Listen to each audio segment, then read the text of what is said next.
आज हम लाए हैं ऑल न्यू KTM ड्यूक 390 2023। इसमें भर भर के फीचर्स दिए हैं कंपनी ने। आपको सारे फीचर एक्सप्लेन करूंगा ऐसे जो आपने इमेजिन भी नहीं किए थे, बट आप वीडियो में बने रहो। स्टार्ट करते हैं चैसी से। चैसी इसकी दो पार्ट में है, एक है स्प्लिट ट्रेलिस फ्रेम और जो सेकंड है वो सब फ्रेम के फॉर्म में है और वो है प्रेशर डाइकास्ट एल्यूमिनियम की, जिससे लुक और प्रैक्टिकलिटी बहुत इंप्रूव हो गई है। सब फ्रेम के बहुत एडवांटेज होते हैं, कुछ मेजर बता देता हूँ। माउंटिंग पॉइंट्स आपको बहुत सारे मिल जाते हैं क्योंकि वो एक सॉलिड स्ट्रक्चर है। इम्पैक्ट अब्जॉर्प्शन बहुत अच्छा है, सेफ्टी मिल जाती है बाकी कंपोनेंट्स को। अगर डैमेज है तो सिर्फ सब फ्रेम भी रिप्लेस की जा सकती है क्योंकि ये असेंबली दो पार्ट में होती है। अब बात करते हैं सस्पेंशन और स्विंग आर्म की। तो रेयर में जो सस्पेंशन है उसमें 5 स्टेप एडजस्टेबल प्रीलोड और रिबाउंड के लिए है। 150 mm का उसका शॉक ट्रैवल है और इंटरनल पिस्टन का जो ट्रैवल है वो है 60 mm। स्विंग आर्म जो है इस बार इन्होंने एल्यूमिनियम बनाना स्विंग आर्म बनाया है। अब हुआ ये कि पहले जो सस्पेंशन था अब वो ऑफसेट पे लगा हुआ है। आप उसका अगर एंगल देखोगे तो ये आपको एक ऑफसेट दिख रहा होगा। ऐसा करने से हुआ क्या, एयरबॉक्स बड़ा हो गया, एग्जॉस्ट नीचे ही आ गया, मास का सेंट्रलाइजेशन हो गया, एजिलिटी तो बड़ी ही चैसी पे, सीट हाइट भी कम हो गई है। तो ऑल ओवर जो ज्योमेट्री है वो ज़्यादा बेटर है अब राइड करने के लिए। फ्रंट में मिलता है आपको 43 mm का WP एपेक्स 150 mm ट्रैवल के साथ with 5 step compression and rebound setting. ऐसा पहली बार हुआ है कि KTM ड्यूक 390 में ये फीचर आ गया है। अब इसको आप जितने जल्दी यूज़ करना सीख जाओगे उतना ज़्यादा आपको रोड पे मज़ा आने लगेगा इस गाड़ी के साथ। ब्रेक और टायर देख लेते हैं। ब्रेक्स में आपको मिलता है 320 mm में फ्रंट और 240 mm रेयर, और प्रीवियस जेन जो रोटर था वो 230 mm का था, तो 10 mm इस बार बढ़ा दिया है।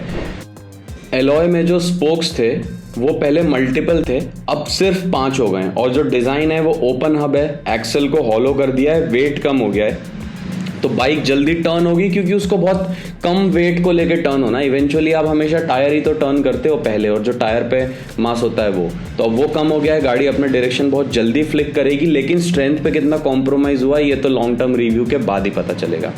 अब जो टायर साइज इसमें आता है फ्रंट में वो है 110 70 17 और रेयर में है 150 60 17। इस पे जो रबर है वो है मेटजिलर M5H। अब M5 मेटजिलर तो ये तो पता ही है बहुत अच्छा टायर है, लेकिन इसकी जो स्पीड रेटिंग है वो अराउंड 130 माइल्स है, तो करीब 200 किलोमीटर प्लस। इतना लेके मत जाना अगर आपको अच्छा ट्रैक ना मिले तो। रेयर फेंडर पे जो डिज़ाइन है जहाँ नंबर प्लेट लगती है उस पर एक स्प्लिट डिज़ाइन इन्होंने दिया हुआ है, मल्टीपल पार्ट्स में बीच में गैप छोड़ा हुआ है। अब ये एरोडायनामिक की वजह से है या मड को रोकने के लिए, इस पर अभी मैं कुछ कह नहीं सकता। फुल राइड रिव्यू में बता पाऊंगा ऐसा क्यों है। जो टेल लाइट है उसमें एक थोड़ा सा टी डिज़ाइन बनता है, तो वो टेस्ला या TVS दोनों की याद दिला सकता है आपको। आप डिसाइड करो आपको क्या याद आता है उसे देख के।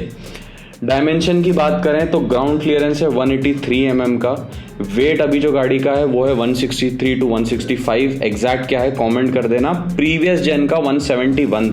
KTM ने इस बार एक ब्रांड न्यू इंजन दिया है 89 बोर 64 स्ट्रोक। पहले जो स्ट्रोक था वो 60 mm था, तो पहले जो क्यूबिक कैपेसिटी थी वो 373 थी, अब जो क्यूबिक कैपेसिटी है वो 399 है, और जो हॉर्स पावर ही बनाता है वो है 46 8,500 RPM पे, और जो टॉर्क ये बनाता है वो है 39 न्यूटन मीटर 6,500 RPM पे, और ये गियर बॉक्स है 6 स्पीड का।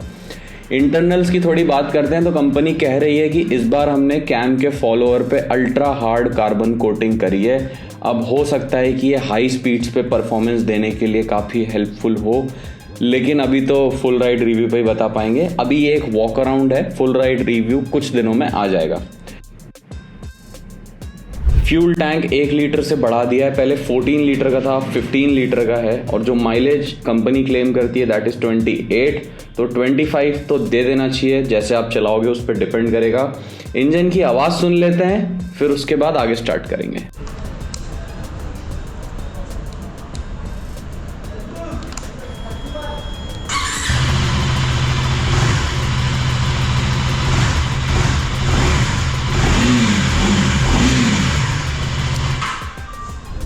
अब आ जाते हैं फीचर्स पे जिसके लिए तुम लोग यहाँ आए हो। अब आ गया है लॉन्च कंट्रोल। 7,000 RPM पे थ्रॉटल को लॉक करके क्लच डंप कर दो। ड्रैग रेस में इसको बीट करना मुश्किल हो सकता है, बहुत तेज़ ये गाड़ी पेस पकड़ने वाली है।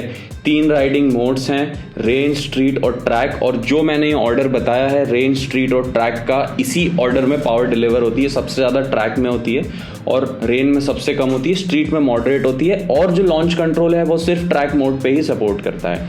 ट्रैक्शन कंट्रोल आ गया है। ट्रैक्शन कंट्रोल का इंटरवेंशन कंपनी क्लेम करती है बहुत स्मूथ है, हर एंगल पे हर सिचुएशन में ये इंटरवीन करेगा, आपको पता नहीं चलेगा, गाड़ी को कंट्रोल कर सकता है।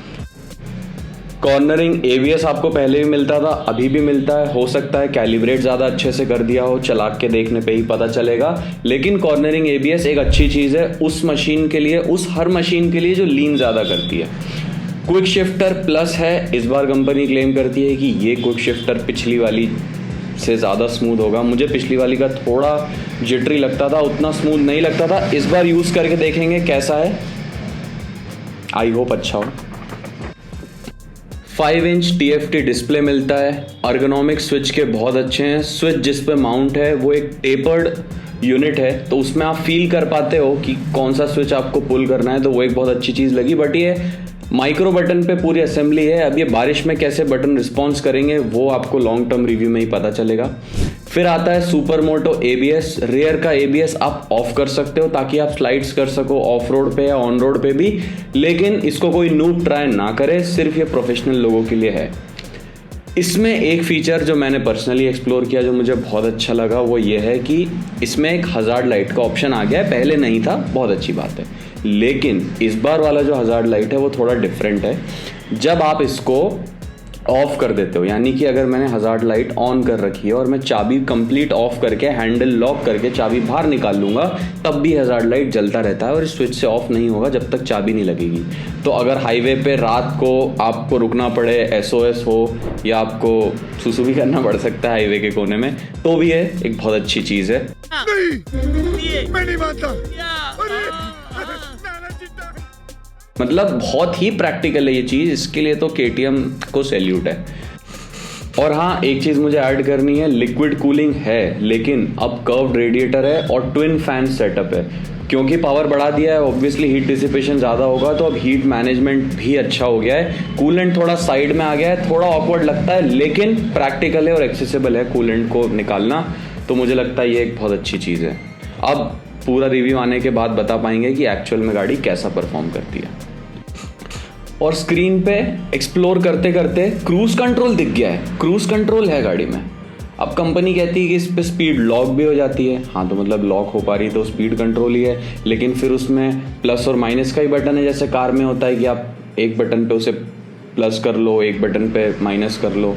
अब ये चीज़ तो इसके लिए तो मैं बिल्कुल वेट कर रहा हूँ कि गाड़ी हाथ में आए तो क्रूज़ कंट्रोल चेक किया जाए। लेकिन क्रूज़ कंट्रोल देना कितना अच्छा है और कितना बुरा है इंडियन रोड और इंडियन ऑडियंस के लिए, ये तो कमेंट में बताओ। मतलब मुझे तो लगता है थोड़ा रिस्की है, आपको क्या लगता है कमेंट करो। फुल राइड रिव्यू उसका थोड़े दिनों बाद आएगा, 3 से 4 दिन में। अभी डीलरशिप पे जो ये गाड़ी है टेस्ट ड्राइव में अवेलेबल नहीं है, इसीलिए सारे फीचर अभी बता दे रहा हूँ, इन एंड आउट सारे। और जो डायनामिक्स है रोड पे वो कैसे रहेंगे वो मैं आपको 3 से 4 दिन बाद बताऊंगा। तो सब्सक्राइब कर दो और फॉलो करो इंस्टाग्राम पे।